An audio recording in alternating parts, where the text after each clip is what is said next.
శుభము దీవెనులు కలుగును గాక. ఆమేన్. లూకాసు సువార్తలో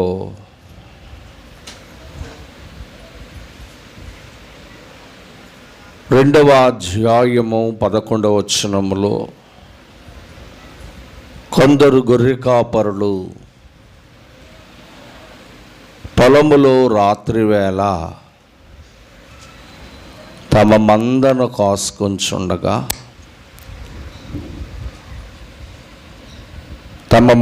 కాసుకొనుచుండగా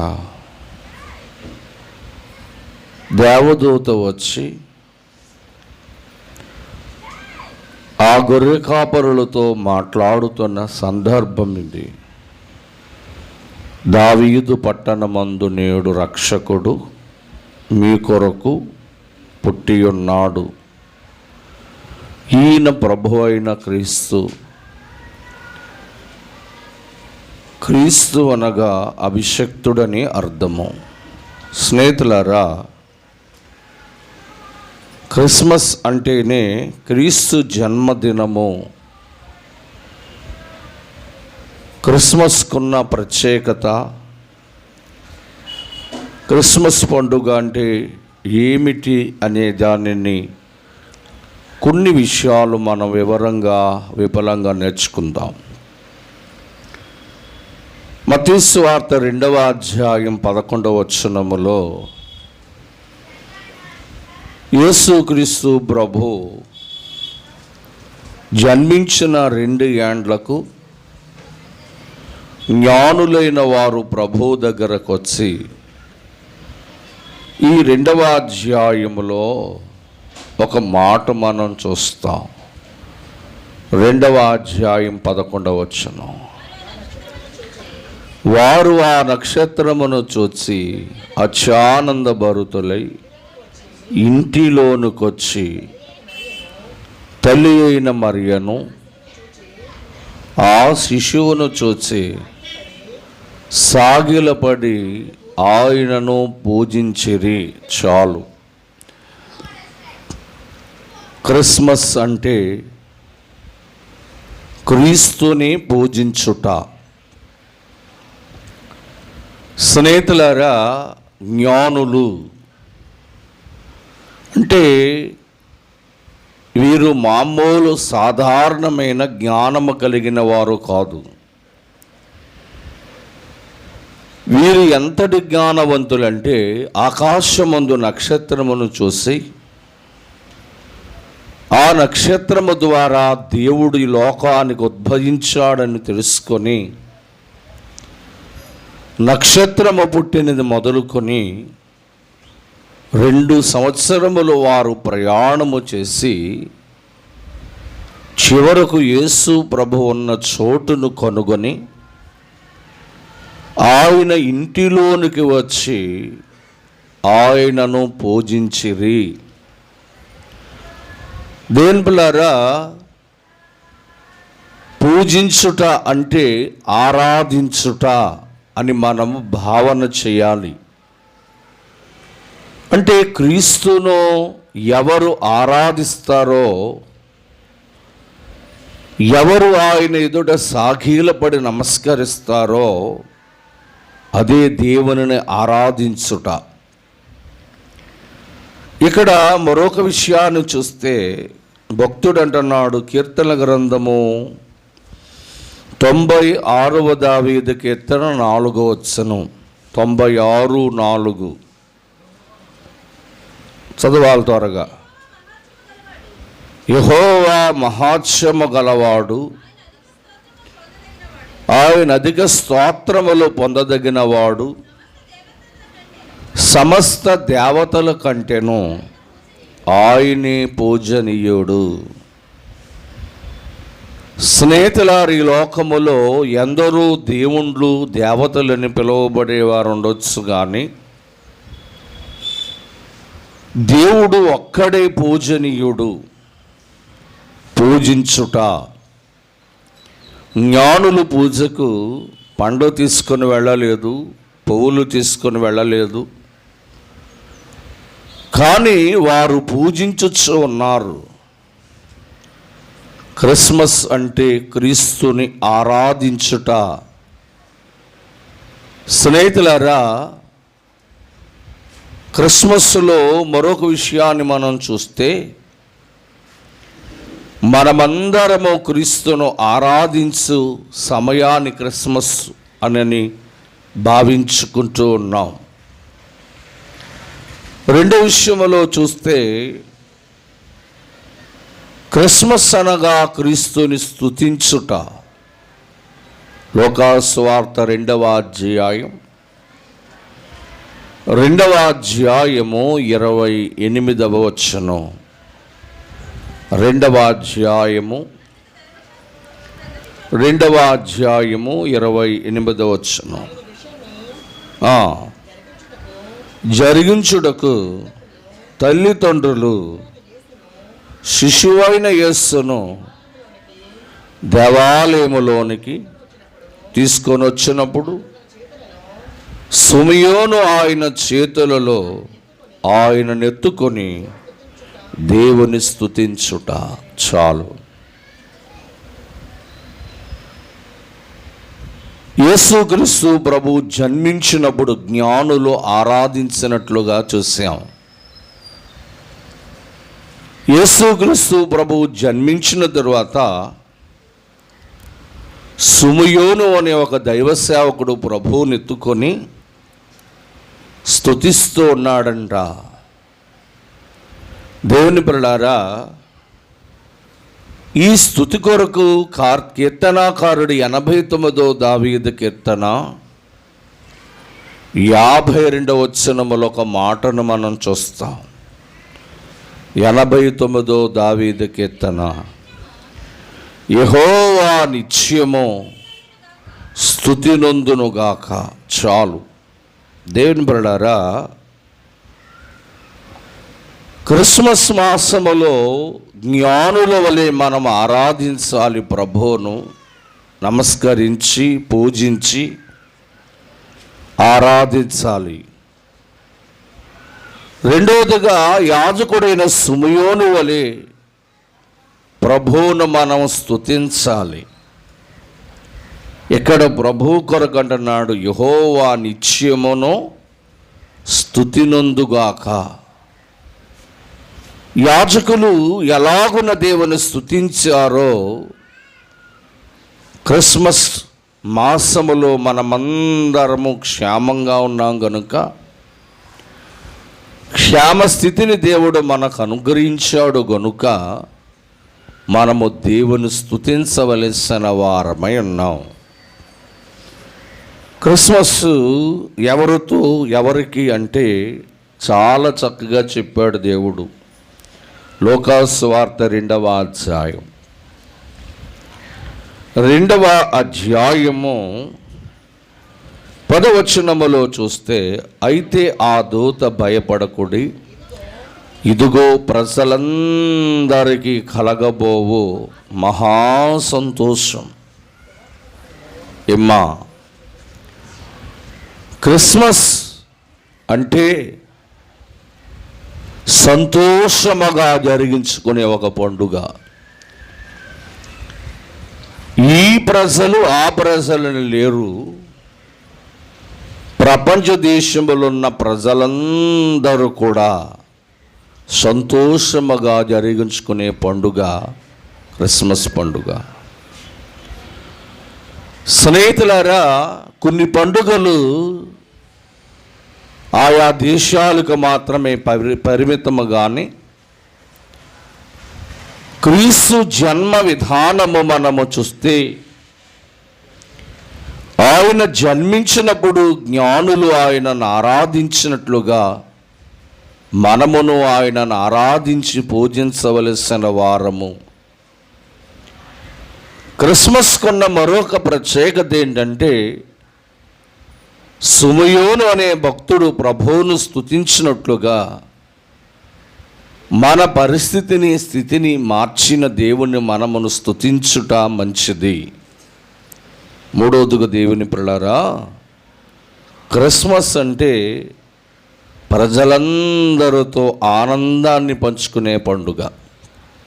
ఏమండి, దేవుని వాక్యములు అంటున్నాడు, వాక్యములో చక్కగా సెలవిచ్చాడు. ఏంటో తెలుసా?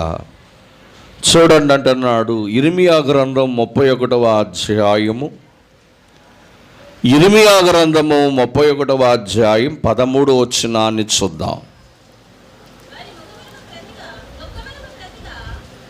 వారు దుఃఖమునకు ప్రతిగా సంతోషమునిచ్చి.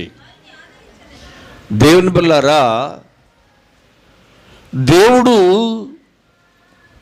గతించిన ఏడాదంత దుఃఖములో ఉన్నావేమో, దేవుని వాక్యములోంచి అంటూ ఉన్నాడు, ఇక నీకు దుఃఖాన్ని తీసివేసి ప్రజలందరూ సంతోషము గల వార్త గనుక నువ్వు కూడా సంతోషించేవానిగా చేస్తానని ప్రభు వాగ్దానం చేస్తూ ఉన్నాడు. ప్రియ స్నేహితులారా, యేసుక్రీస్తు జన్మ విధానాన్ని చూస్తే ప్రజలందరూ సంతోషిస్తూ ఉన్నారు.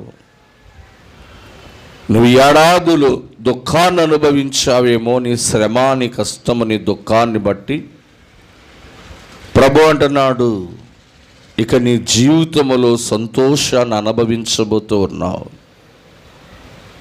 నీ గృహము నిండా దుఃఖము దూరపడిచి సంతోషాన్ని నీకు అనుగ్రహించబోతూ ఉన్నానని ప్రభువు తేటగా తెలియచేస్తూ ఉన్నాడు. స్నేహితులారా, క్రిస్మస్ ఎవరితో జరుపుకోవాలి అంటే వాక్యములు అంటున్నాడు. చూడండి, వాక్యములో లూకాసు వార్త 1వ అధ్యాయం 36వ వచనం, 1వ అధ్యాయం 36వ వచనం. మరియు బంధువురాలు ఎలిజబెత్ కూడా వృద్ధాప్యమందు కుమారునిగా గర్భము దాల్చి కొడ్రాలనబడిన ఆమె ఇప్పుడు ఆమె 6వ మాసం. సరే, ఇక్కడ 39 నుంచి కొన్ని మాటలు చదువుదాం. ఆ దినమందు మరియా తన ఇంటి నుంచి లేచి కొండ శిఖరములలో ఉన్న ఆ ఊరికి త్వరగా వెళ్ళి జకరయ ఇంటిలోనికి ప్రవేశించి ఎలిజబెత్తుకు వందనము చేసిన చాలు. దేవుని పిల్లరా, యేసు ప్రభు జన్మించే ముందు మరియా తన బంధువురాలతో కలిసి సంతోషాన్ని పంచుకుంటూ ఉంది. ఇక్కడ మనం గమనించాలి, క్రిస్మస్ అంటే మనకు మనము చేసుకునే పండుగ కాదు. మనకు మనం చేసుకునే పండుగ కాదు, మన బంధువులను పిలవాలి. సాధారణంగా క్రిస్మస్ పెడితే మనకు మనమే వస్తాం, కానీ బంధువులు మాత్రం మనం క్రిస్మస్కి పిలవం. బంధువులు ఎప్పుడు పిలుస్తాం? మనం సంక్రాంతికి పిలుస్తాం. సంక్రాంతి కాదు మన పండుగ. మన పండగ ఏంటి? చెప్పండి, మన పండగ ఏంటి? క్రిస్మస్ పండుగ. మరి క్రిస్మస్ పండుగకు మనం ఏం చేయాలంటే, మన బంధువులతో, మన బంధుమిత్రులతో కలిసి ఈ పండుగను ఆచరించాలి. దేవుని పిల్లరా, మనకు బాగా అలవాటు ఏంటంటే, సంక్రాంతికో ఉగాదికో వారిని పిలుస్తూ ఉంటాం. అంటే నీవు ఇంకా అన్య జీవితాన్ని విడిచిపెట్టలేదని భావన. నీ కొడుకుని నీ కోడండును లేదా కోడండును కొడుకుని ఎప్పుడు పిలుస్తావంటే సంక్రాంతులుగా పిలుస్తూ ఉంటారు. కానీ యేసు ప్రభు జన్మదినాన్ని నీవు బంధువులతో జరిగించుకోవాలి. నీ పండుగకు, యేసు ప్రభు జన్మదినం అనే క్రిస్మస్ పండుగకు నీ బంధువులతో కలిసి నువ్వు జరిగించుకోవాలి. మరియా ఎలిజబెత్తులు వీళ్ళిద్దరు బంధువులు కనుక ఒకరి ఎడల ఒకరు సంతోషంగా వారు జన్మము కొరకు, యేసు ప్రభు జన్మ విధానముల కొరకు సంభాషణతో సంతోషించారు. దేని బిడ్డలారా, క్రిస్మస్ అనేది క్రీస్తుని ఆరాధించుట, క్రిస్మస్ అనేది క్రీస్తుని స్తుతించుట. క్రిస్మస్ అంటే ప్రజలందరితో సంతోషాన్ని పంచుకొనుట. క్రిస్మస్ అంటే బంధుమిత్రులతో జరిగించుకునే ఒక పండుగ వేడుక అని మనం గ్రహించాలి. క్రిస్మస్లో మనము ఏం చేయాలి అంటే, వాక్యములో చక్కగా ప్రభువు చెప్పాడు. ఏంటి అంటే, లూకాసువార్త 1వ అధ్యాయము 53వ వచనం. లూకాసువార్త 1వ అధ్యాయం, ఆకలితో ఉన్నవారిని, ఏమండి, ఆకలితో ఉన్న వారికి మంచి పదార్థములతో, ఏమండి, ఏం చేయాలంట? క్రిస్మస్కు నువ్వు వండుకొని తినడం కాదు. ఇమ్మా, క్రిస్మస్ అంటే, పండగ అంటే నువ్వు వండుకొని తినడం కాదు. ఎవరైతే ఆకలితో ఉన్నారో వారికి మంచి పదార్థములు ఆ రోజు పంచాలంట. ఏమ్మా, చేస్తున్నాం అలాంటి పండగ? మాట్లాడతలేదు మీరు. ఏమ్మా, కనీసం నీ కుటుంబం తరపున ఒక 2కో 3కో పండగ రోజున మంచి భోజనం పెడతావా? ఏమండి పిల్లరా, పండుగ లేదా క్రిస్మస్ వేడుక అంటే పిండి వంటలు, మాంసాహారాలు మనం వండుకొని మనము మన కుటుంబం తినడం కాదు గొప్ప. ఆకలితో ఉన్న వారికి మంచి పదార్థములు పెట్టి వారిని తృప్తిపరచాలి. ఏమా, పండక్కైనా ఓ పేదవానికి భోజనం పెట్టి మనస్సు నీకు ఉండాలి. స్నేహితుల, ఎప్పుడు మనం తినడమే కాదు, ఇతరులకు కూడా పెట్టే గుణము మనం కలిగి ఉండటం మంచిది. ఇక్కడ సామెతల గ్రంథంలో ఒక మాట అన్నాడు. 22వ అధ్యాయము 9వ వచనాన్ని ఒకసారి చూస్తే ఒక మాట కనబడుతుంది. దయాదృష్టి గలవాడు తన ఆహారములో కొంత పేదలకు ఇచ్చును. స్నేహితులారా, దయాదృష్టి గలవాడు తన ఆహారములో కొంత పేదలకు ఇచ్చును. ఎవండి ప్రియ స్నేహితులారా, క్రిస్మస్ అంటే క్రీస్తును ఆరాధించుట, క్రిస్మస్ అంటే క్రీస్తును స్తుతించుట, క్రిస్మస్ అంటే ప్రజలందరిలో సంతోషాన్ని పంచుకొనుట. క్రిస్మస్ అంటే దేవుని పిల్లారా బంధుమిత్రులతో జరిపించుకునే ఒక వేడుక అని మనం గ్రహించుకోవాలి. క్రిస్మస్ అంటే మనము వండుకొని మనము తినడము కాదు, కొందరు పేదలకు ఆ దినము కొంత ఆహారము పంచుట మంచిది. కొందరు ఏం చేస్తారంటే, పాస్టర్ గారు చెప్పారు కదా అని 25వ తారీఖున ప్రార్థన మానేసి ఇంటికాడు కూర్చొని వంటలు చేసుకోవడం మొదలెడతారు. ఏమ్మా, మీరే చెప్పారు కదా అయ్య గారు పేదవారికి అన్నం పెట్టాలని, అందుకే 25వ తారీఖున ఆరాధన, క్రిస్మస్ ఆరాధన మానేసి వాళ్ళకి వీళ్ళకి వండి పెడుతూ కూర్చున్నానని అంటారు. దేవుని పిల్లారా, దేవుని ఆరాధన, ప్రార్థన మానేసి నిన్న పని చేయమని అంట్లే. ఈ ఆరాధన అయిన తర్వాత సాయంకాలం ఖాళీయేగా, మధ్యాహ్నం నుంచి అప్పుడు చేసుకో.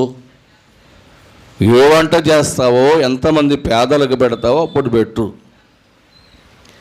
స్నేహితులారా, నిజమే, క్రీస్తును ఆరాధించు వారు పేదల ఎడల కనికారము చూపి మంచి పదార్థములతో భోజనము పెట్టేవారై ఉండాలి. క్రిస్మస్ కన్నా మరొక ప్రత్యేకత ఏంటంటే మత్తయి సువార్త 2వ అధ్యాయం 11వ వచనాన్ని మనం చూద్దాం. జ్ఞానులైన వారు ఇంటిలోనికొచ్చి తల్లి అయిన మరియను ఆ శిశువును చూచి పూజించి తమ పెట్లని విప్పి బంగారము సాంబ్రాణి బోళమును కానుకగా సమర్పించిరి. దేవులారా, క్రిస్మస్ అంటే బహుమతుల పండుగ. ఏమండి, సాధారణంగా మనకి తీసుకోవడమే తెలుసు కానీ ఇవ్వడం తెలియదు చాలామందికి. ఏమ్మా, తీసుకోవడమే తప్ప కొందరికి ఇవ్వడం తెలియదు. జ్ఞానులైన వారు యేసు ప్రభు దగ్గరకు వచ్చి యేసు ప్రభు వారికి ఇచ్చారా బహుమతులు, లేకపోతే యేసు ప్రభు వారికి ఇచ్చాడా బహుమతులు? ఏమ్మా, మాట్లాడాలి మీరు. జ్ఞానులైన వారు వచ్చి, ఇక్కడ మనం చూస్తే యేసు ప్రభు వారికి కొన్ని బహుమతులు ఇచ్చారు. ఏంటా బహుమతి అంటే బంగారం బహుమతిగా ఇచ్చారు, సాంబ్రాణి బహుమతిగా ఇచ్చారు, బోళము బహుమతిగా ఇచ్చారు. స్నేహితులారా, కానీ మనము దేవునికి బహుమతిగా కానుకగా సమర్పించవలసిన వారమైనాం. దేవునికి ఇచ్చే విషయంలో కొందరు ఎంత పిసినారితనంగా ఉంటారో. ఏమ్మా, దేవుని బిడ్డలారా, దేవునికి ఇచ్చే విషయంలో ఎంత సొనుగుకునేవారుగా ఉంటారో. లోకాసువార్త 21వ అధ్యాయములో ఒక పేద వెధవరాలు కనబడుతుంది. మొదటి నుంచి 4 వచనాలు చూస్తే ఒక పేద వెధవరాలు. ఏమ్మా, పేద వెధవరాలు తనకున్నదంతా దేవునికి ఇచ్చేసిందంట. తన జీతం 2 కాసులు, ఆ 2 కాసులు కూడా తీసుకొని వచ్చి దేవునికి ఇచ్చిందంట. ఆవిడి పేదదే. స్నేహితులారా, క్రిస్మస్ అంటే బహుమతుల పండుగ. కొందరు అంటారు, మా పాస్టర్ గారు మాకేమి ఇవ్వరండి. పాస్టర్ గారు ఇచ్చేది కాదు, పాస్టర్ గారికి నీవిచ్చే బహుమతుల పండుగ ఇది. యేసు ప్రభు ఇవ్వలేదు, యేసు ప్రభు వారికి జ్ఞానులు ఇచ్చారు బహుమతులు. ఇమ్మా, కొందరు సేవకులు ఇవ్వలేదు అంటారు. సేవకులు ఇచ్చేది కాదు, సేవకులకి సంఘము బహుమతులు ఇచ్చే ఒక మంచి పండుగ ఈ పండుగ. దేవుని ప్రియ స్నేహితులారా, వాక్యములో మనం చూస్తే అంటున్నాడు, మొదటి దినవృత్తాంతముల గ్రంథములో 29వ అధ్యాయము 5వ వచనాన్ని ఒకసారి మనం చూస్తే దావీదు అంటున్నాడు, ఈ దినమున యెహోవాకు ప్రతిష్ఠితముగా మనస్పూర్వకముగా బహుమతి ఇచ్చేవారు ఎవరైనా మీలో ఉన్నారా? ఎవడు దేవునికి మనస్పూర్వకంగా ఇవ్వాలి. ఏమ్మా, ఎలాగివ్వాలి? మనస్పూర్వకంగా ఇవ్వాలి. స్నేహితులారా, ఈ దినమున అని సంబోధించాడు దావీదు. జ్ఞానులట వారు వస్తూ ఖాళీ చేతులతో ప్రభు దగ్గరకు రాలేదు, కానీ బహుమతులు తెచ్చారు. బహుమతులు తీసుకొని వచ్చి ప్రభువుకి ఇచ్చారు. మరి ఏడాది ఎంతమంది దేవుని సేవకునికి బహుమతులు ఇస్తారో చూద్దాం. ఏమ్మా, బహుమతులు పండుగ. దేవుని పిల్లారా, ఈ పండగకు ఉన్న మరొక ప్రత్యేకత ఏంటంటే వాక్యములో చూస్తే లోకాసువార్త 1వ అధ్యాయము 41వ వచనం. 1వ అధ్యాయము 41వ వచనం. ఎలిజబెత్ మరియకు వందనములు చేయగా ఆమె గర్భములో శిశువు గొంతులు వేసెను. ఏమండి, గొంతులు ఏమేశాడట? గొంతులు. అదే అధ్యాయం 44 కూడా చదవండి. మరియమ్మ గారు గర్భవతి అనే మాట ఎలిజబెత్తు చెవిని పడగానే నా గర్భములో ఉన్న శిశువు ఆనందంతో గొంతులు వేసెను. ఏమ్మా ఏమేశాడట? గొంతులు. గొంతులకి మరొక మాట ఏంటి? ఏం ఆనందం వస్తే ఏమేస్తారు పిల్లలు? బా చెప్పండి, ఆనందం వస్తే పిల్లలు ఏమేస్తారు? డ్యాన్స్ వేసే ముందు గొంతులు అంటారు. అబ్బో గొంతులు వేస్తున్నాడు రా అంటారు. దేని పిల్లారా, యేసు ప్రభు జన్మిస్తున్నాడన్న మాట యోహాను వినగానే తన తల్లి గర్భములోని డ్యాన్స్ వేయడం మొదలెట్టాడంట. ఏమండి, తన తల్లి గర్భములోనే డాన్స్ వేయడం మొదలెట్టాడు. స్నేహితులారా, గొంతులేసేస్తున్నాడట. ఎవరి కొరకు? నా కొరకు నా దేవుడు జన్మిస్తూ ఉన్నాడు. సర్వమానవాళి పాప పరిహారార్థమే ప్రభు జన్మిస్తున్నాడని బాప్తీసమిచ్చే యోహాను డ్యాన్స్ వేస్తున్నాడంట. డ్యాన్స్ అన్నాను కదా అని పనికిరాని పాటలో పనికిరాని డ్యాన్స్లు వేయకూడదు. ఏమ్మా, ఇతరులు చూసినప్పుడు నీవేసే డ్యాన్స్ ద్వారా వారికి ప్రభువును చూపించాలి.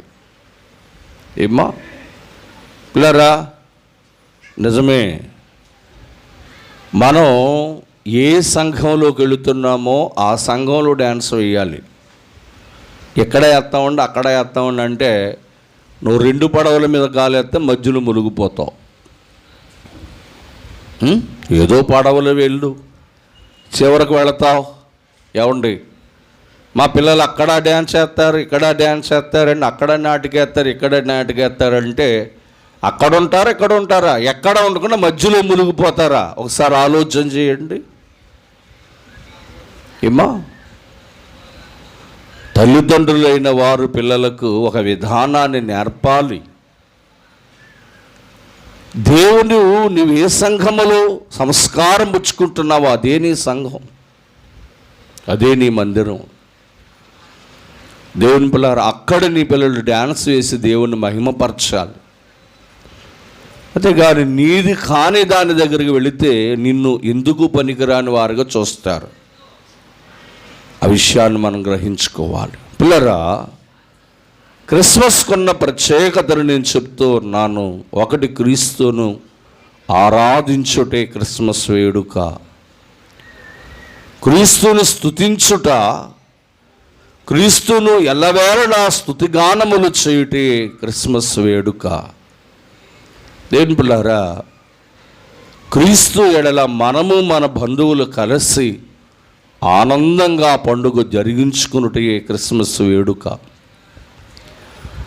క్రిస్మస్ ఆరాధన దినము నాడు కొందరు పేదలకు మంచి పదార్థములతో భోజనము పెట్టుటే నిజమైన పండుగగా భావించాలి.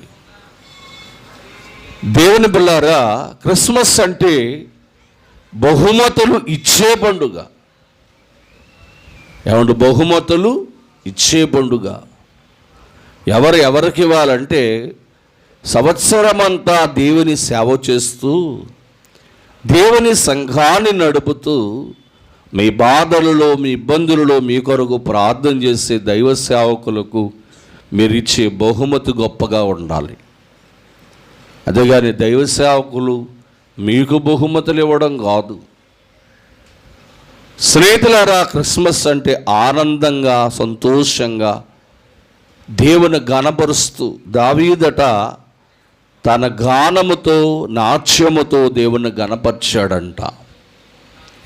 అలాగున క్రిస్మస్లో కొందరు అంటారు డ్యాన్స్ లేకూడదు అంటారు. ఏమన్నా కొందరు ఏమంటారు, డ్యాన్సు వేయకూడదు అంటాడు. మరి యోహాను ఏమేశాడమ్మా? యోహాను ఏమేశాడు? కడుపులో డ్యాన్స్ వేయలేదా? ఎందుకు డ్యాన్స్ వేశాడంటే, నా కొరకు నా దేవుడు పుడుతున్నాడని సంతోషంలో డ్యాన్స్ వేశాడు.